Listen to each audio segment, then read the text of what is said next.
Remember when a single song could define a summer? 1960 was full of those moments, catchy choruses, heartfelt ballads, and dance floor favorites from artists who never hit the charts again. Let's revisit 17 of the year's greatest one-hit wonders, each a story frozen in time. Number 1. Larry Hall, Sandy. Larry Hall burst onto the scene in 1960 with Sandy, a tender ballad that climbed the charts and won over teenage hearts across the country, only for his career to fade just as quickly. Hall had all the makings of a star: smooth vocals, boy-next-door charm, and a song that became a staple on jukeboxes in diners and dance halls alike. Did you know Sandy was played so often at school dances that some couples claimed it as their song? His performances carried a sincerity that resonated deeply, even if the spotlight didn't linger on him for long. Fans who remember those days still speak fondly of how his voice seemed to capture young love in its purest form. Revisiting Sandy today feels like discovering a cherished keepsake from another era, a reminder of how one song can define a fleeting yet unforgettable moment in time. Number 2. Rod Lauren, If I Had a Girl. You're the one. Rod Lauren stepped into the spotlight in 1960 with If I Had a Girl, a smooth, romantic pop tune that briefly made him a household name, only for his recording career to vanish almost overnight. With his movie star looks and gentle delivery, Lauren seemed destined for stardom, and the song's catchy, heartfelt lyrics made it a favorite on radio stations across the country. Did you know he also appeared on television variety shows to promote the single, charming audiences with his easygoing presence? Despite that initial momentum, follow-up hits never came, leaving If I Had a Girl as his sole moment in the musical's sun. Those who still remember it recall the innocence and sincerity woven into every note. Hearing it today is like stumbling upon an old photograph in perfect condition, a snapshot of a time when pop music wore its heart proudly on its sleeve. Number 3. Mark Dinning, Teen Angel. Teen angel. Mark Dinning made an unforgettable entrance in 1960 with Teen Angel, a haunting ballad that struck a chord with listeners and raced up the charts, only for his career to fade soon after. With its tragic storyline and tender delivery, the song became one of the most memorable teenage tragedy anthems of its era. Did you know it was briefly banned on some radio stations for being too morbid, only to gain even more attention because of the controversy? Dinning's smooth, heartfelt vocals gave the track a sincerity that made it impossible to forget. While he never found another hit to match its success, Teen Angel remains a fixture of early 60s pop nostalgia. Revisiting it today feels like opening an old diary, bittersweet, deeply personal, and forever tied to a moment in time when love, loss, and music seemed inseparable. Number 4. Spencer Ross, Tracy's Theme. Spencer Ross captured lightning in a bottle in 1960 with Tracy's Theme, a lush instrumental piece that quietly made its way into the top 40 before vanishing from the airwaves. Originally composed for the television drama Markham, the track's warm, orchestral suite gave it a cinematic quality that stood out among the pop hits of the day. Did you know it was one of the rare charting instrumentals to come from a TV show soundtrack at the time? Ross's elegant arrangement evoked a sense of romance and sophistication that made it perfect for late-night radio and background music at classy dinner spots. Though he never repeated the success, Tracy's Theme remains a reminder of how instrumentals could still capture the public's imagination. Hearing it now feels like stepping into a black and white film where every note drifts in like a soft breeze through an open window. Number 5. Ray Smith, Rockin' Little Angel. Ray Smith burst onto the charts in 1960 with Rockin' Little Angel, a rockabilly gem that blended upbeat swagger with smooth southern charm, only for his mainstream success to fade just as quickly. The song, a reimagining of the traditional Buffalo Gals, gave Smith a chance to showcase his energetic vocals and playful delivery, earning him radio play from coast to coast. Did you know he was often compared to Elvis Presley for his stage presence and knack for blending country roots with rock and roll edge? While follow-up singles never matched the chart impact of Rockin' Little Angel, the track remains a favorite among rockabilly enthusiasts who appreciate its infectious rhythm and feel-good energy. Listening to it today feels like walking into a packed 1960s dance hall, the floor shaking, the jukebox blaring, and everyone moving to a sound that was made to last. Number 6. Dorsey Burnett, There Was a Tall Oak Tree. Dorsey Burnett scored his lone major hit in 1960 with There Was a Tall Oak Tree, a folk-inspired pop tune that climbed the charts before his career slipped out of the spotlight. With its gentle storytelling and melodic flow, the song painted a vivid picture of love and loss, delivered with Burnett's warm, earnest voice. Did you know the lyrics were inspired by biblical themes and nature imagery, giving it a poetic edge that set it apart from the era's usual teen fare? Burnett, a talented songwriter who penned hits for others, never found another single to match its success under his own name. Yet, for many listeners, this track remains his defining moment. Revisiting it today feels like taking a quiet walk through a sunlit field, timeless, unhurried, and filled with a kind of beauty that lingers long after the music stops. Number 7. The Little Dippers, Forever.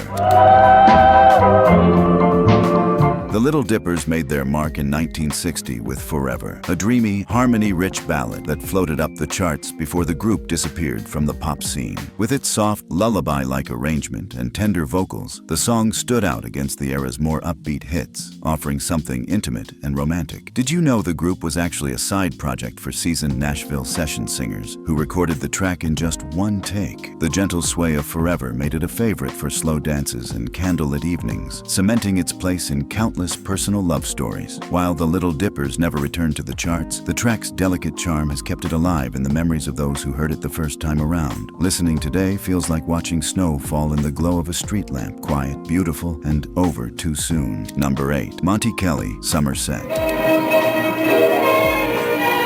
Monte Kelly found brief chart success in 1960 with Somerset, a breezy instrumental that captured the carefree spirit of warm days and ocean air before fading from the spotlight. Blending big band swing with a light jazz touch, the tune brought an easygoing elegance to the pop charts at a time when vocals dominated. Did you know Kelly was already an accomplished arranger and band leader before this hit, crafting music for others long before stepping forward with his own? Somerset became a seasonal favorite on radio, perfectly suited for backyard parties and evening drives with the windows down. Though Kelly never returned to the charts, this single remains a sparkling reminder of how instrumentals could set a mood all their own. Hearing it now feels like watching the sun melt into the horizon on a perfect summer night. Warm, timeless, and effortlessly cool. Number 9. Barrett Strong, Money, That's What I Want.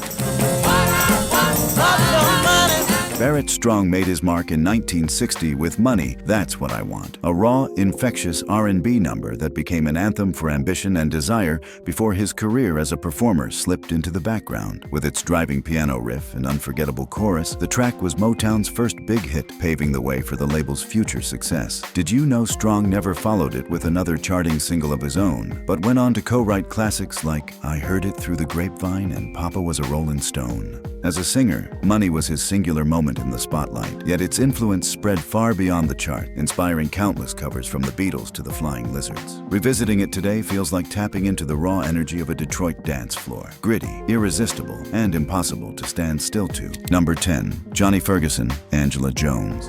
Down in the valley of love.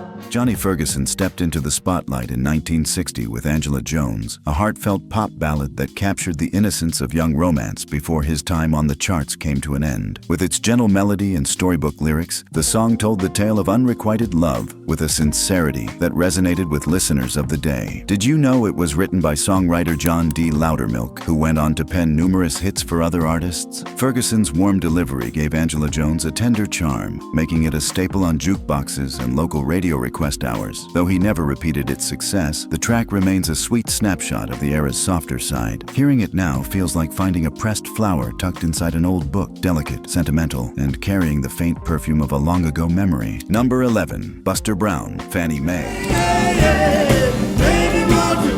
Buster Brown roared into the charts in 1960 with Fannie Mae, a blues-driven number packed with grit, swagger, and a harmonica line that refused to be ignored. Its raw energy and danceable groove made it a favorite in juke joints and on rhythm and blues stations across the country. Did you know Brown was already in his late 40s when the song hit, making him one of the more seasoned newcomers to score a chart breakthrough at the time? Fannie Mae captured the earthy, unpolished spirit of early rock and blues, inspiring countless garage bands in the decades that followed. While Brown never matched its commercial success, the track remains a cult favorite for its infectious beat and down-home authenticity. Listening today feels like stepping into a crowded, smoky club where the music is loud, the floorboards creak, and every note demands you move your feet. Number 12. Billy Bland, Let the Little Girl Dance.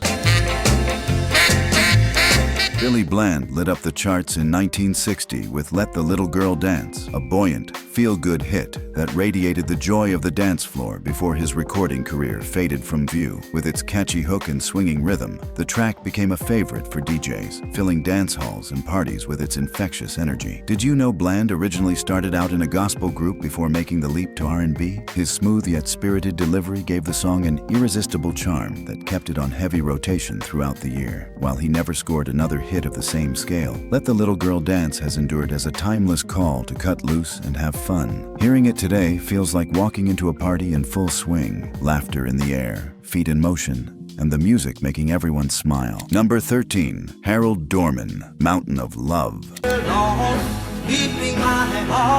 Harold Dorman climbed into the spotlight in 1960 with Mountain of Love, a heartfelt blend of rock and roll and country that told a story of heartbreak against a backdrop of rich, rolling melodies. Its bittersweet tone and sing-along chorus made it an instant favorite on both pop and country charts. Did you know the song went on to be covered by artists like Johnny Rivers and Charlie Pride, ensuring its legacy long after Dorman's brief chart run ended? His warm, emotive voice carried a sincerity that made the track stand out among the year's releases, even as follow-up singles failed to capture the same magic. While his time in the limelight was short, Mountain of Love remains a testament to the power of a well-told story in song. Listening today feels like gazing out over a quiet valley at sunset. Beautiful, a little lonely, and impossible to forget. Number 14, Jesse Hill, Ooh Poo Pa Doo.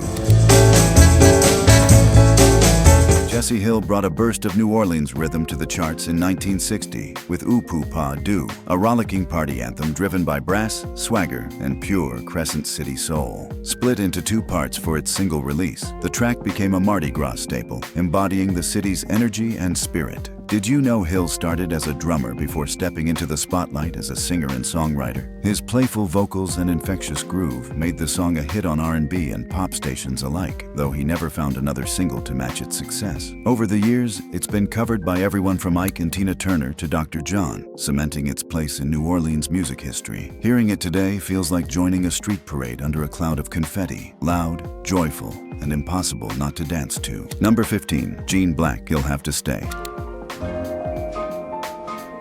Gene Black stepped into the spotlight in 1960 with He'll Have to Stay, a heartfelt answer song to Jim Reeves's country classic, He'll Have to Go. Her warm, emotional delivery and clever lyrical twist struck a chord with listeners, sending the single into the top 10 before her time on the charts came to an end. Did you know answer songs were a popular trend in the late 50s and early 60s, but few achieved the same success as Black's? The track's conversational style and tender sincerity gave it a timeless charm that resonated with fans across genres. While she never matched the impact of that debut hit, He'll Have to Stay remains a fascinating piece of pop history, capturing a moment when music felt like a direct conversation between artists. Hearing it today is like reading the other side of a love letter, intimate, personal, and full of heart. Number 16, Bobby Marchand, There's Something on Your Mind. With the fellas. Bobby Marchand made his chart breakthrough in 1960 with There's Something on Your Mind, a slow-burning R&B ballad that blended spoken word storytelling with soulful vocals, creating a sound both intimate and unforgettable. Originally written and recorded by Big J McNeely, Marchand's version gave the song a conversational edge that drew listeners in. Did you know the track was split into two parts for its single release, with the second half delivering a dramatic, almost theatrical twist? Marchand, known for his flamboyant stage presence and role as a band leader, brought the story to life with warmth and flair. While he never repeated the commercial success of this hit, the song became a favorite for late-night radio and jukebox spins. Hearing it today feels like eavesdropping on a deeply personal confession in a dimly lit club, honest, raw, and lingering long after the last note fades. Number 17, The Hollywood Argyles, Alley Oop.